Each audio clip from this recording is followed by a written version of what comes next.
Your Majesties, Your Royal Highnesses, ladies and gentlemen, welcome to Buckingham Palace as we gather on the 5th of the 16 days of activism against gender-based violence.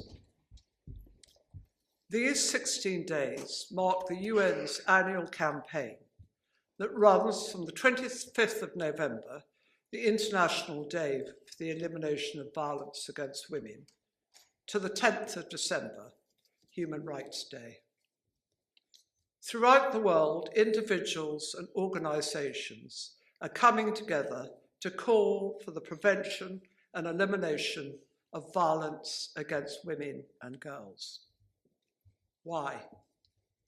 Because over a period of 16 days worldwide, more than 2,000 women will be killed by a partner or a member of their own family.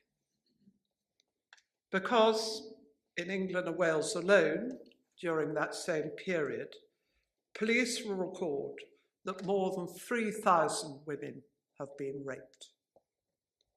And because up to 1 in 3 women, 1 in 3, across the globe will endure domestic violence in the course of their lifetime. Behind every one of these statistics lie individual stories of human suffering and heartbreak. We are uniting today to confront, rightly, what has rightly been called a global pandemic of violence against women. Faced with such challenges, it can be hard to know what practical steps we can take to even begin to make a difference.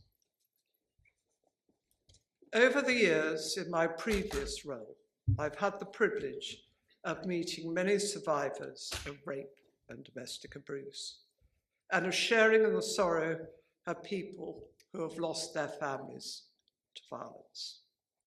And again, I heard that 2 of the most powerful ways in which to help were to remember and to listen. We remember those women who have lost their life in the hands of a stranger or a person who should have loved them best.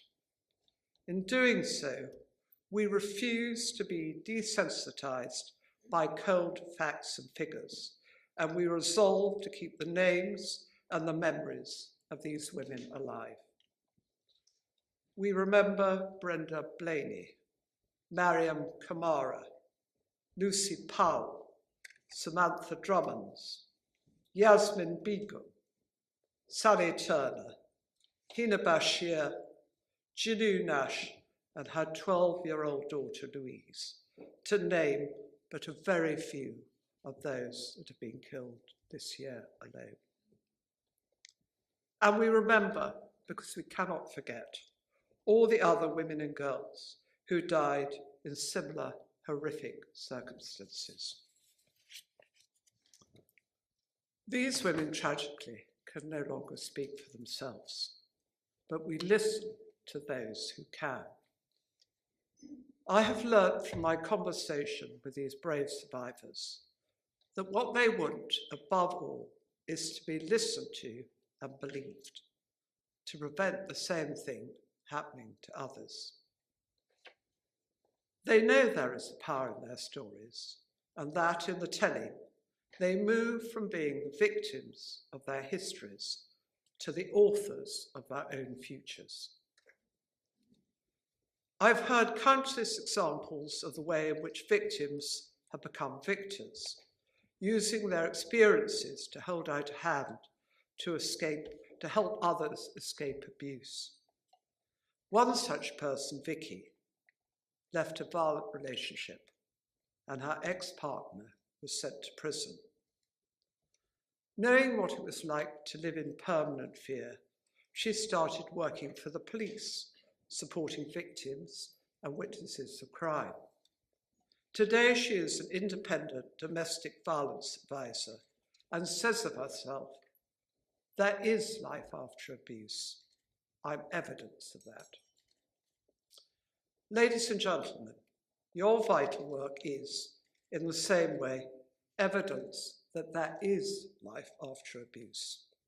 You're also evidence that we can have hope as we head towards our goal of ending violence against women and girls. Armed with that hope, let's press on. Let's not lose this precious opportunity to speak up and to galvanise action that will see the end of these heinous crimes forever. With determination and courage, we will succeed. Thank you.